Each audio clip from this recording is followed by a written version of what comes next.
सांगलीमधील जत आश्रमशाळेच्या मुख्याध्यापकाला बेड्या ठोकण्यात आल्यात। आश्रमशाळेमधील विद्यार्थिनींवरती लैंगिक अत्याचार केल्याचा आरोप आहे। पीडित मुलींच्या पालकांच्या तक्रारीनंतर पोस्को अंतर्गत गुन्हा दाखल करण्यात आलाय।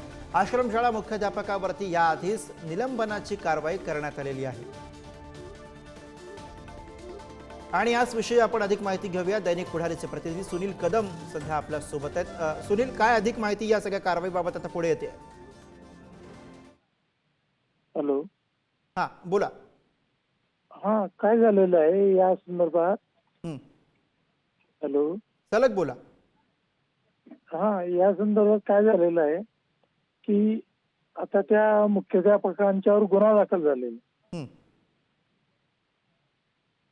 हॅलो. बरं सुनील, हे प्रकरण काय आहे आणि त्यानंतर तक्रारीनंतर कशा पद्धतीने कारवाई झालेली आहे, सविस्तर सांगा। हॅलो. बरं, बहुतेक सुनील यांच्यापर्यंत आपला आवाज पोहोचत नाहीये, तर सांगलीच्या जतमधनं ही मोठी घडामोड। हे प्रकरण नेमकं काय होतं, काही महत्त्वाचे मुद्दे आपण बघूया। जत तालुक्यामधील एका आश्रमशाळेमध्ये 7 विद्यार्थिनींवरती अत्याचार झाल्याची चर्चा आहे। प्रकार समोर येताच अत्याचार करणाऱ्याला पालकांकडून चोप देण्यात आला। पोलीस तसंच महिला आणि बालकल्याण समितीकडून शाळेमध्ये चौकशी करण्यात आली।